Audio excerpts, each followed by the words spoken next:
The first thing people noticed when they walked into Rusty Nail Bar was the noise. Laughter that sounded a little too loud, glasses slamming against scarred wooden tables, the low growl of engines still echoing in the ears of the men who had just parked outside.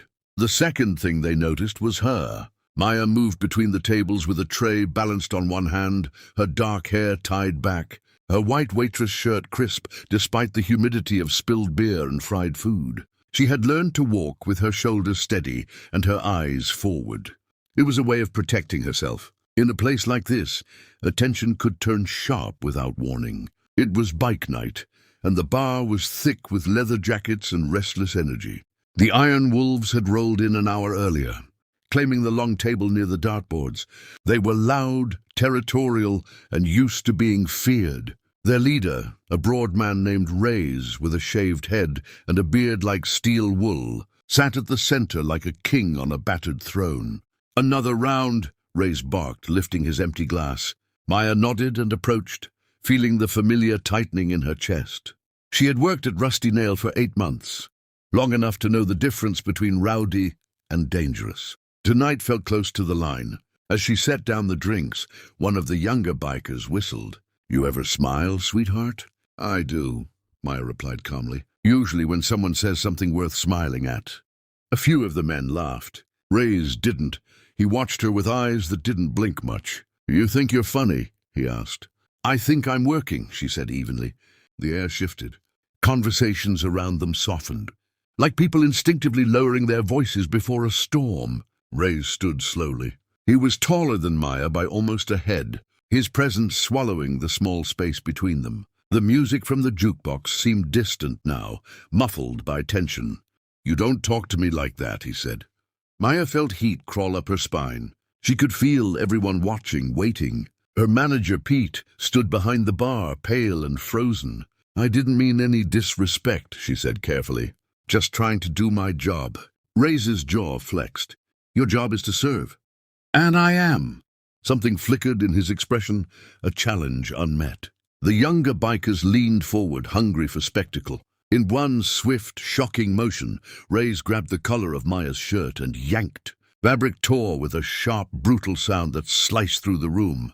Gasps erupted. A glass shattered somewhere on the floor. Maya stumbled back, her tray clattering down. For a fraction of a second there was only silence, thick and suffocating. Then people saw it.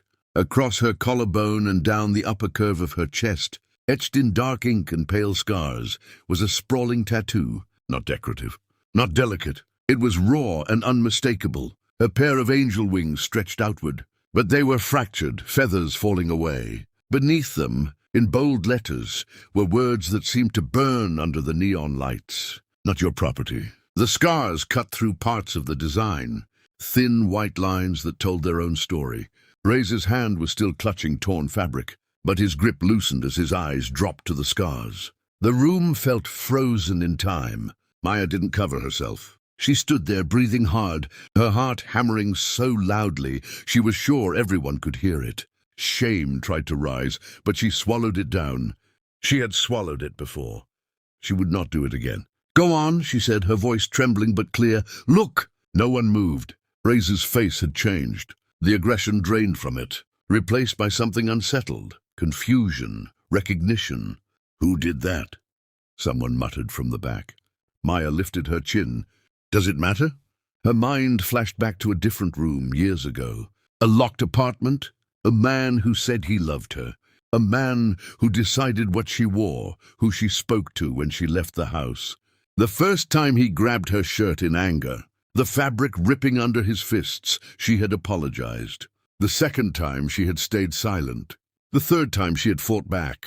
The scars were from that night, from the broken glass, from the moment she ran barefoot down 3 flights of stairs and didn't look back. The tattoo had come later, after the hospital, after the police report, after the mirror became something she avoided. She had wanted to reclaim the space on her body that had once felt stolen. Reyes swallowed. His fingers fell away completely. "I didn't know," he muttered. "You didn't ask," Maya replied. The words hung heavy between them. One of the older bikers, A man with greying hair tied in a low ponytail stood slowly. His eyes were fixed not on the tattoo, but on Ray's. "That enough?" he said quietly. Ray's didn't answer. The older man stepped forward and took off his own leather jacket. Without a word, he draped it gently over Maya's shoulders. It was heavy, warm, smelling of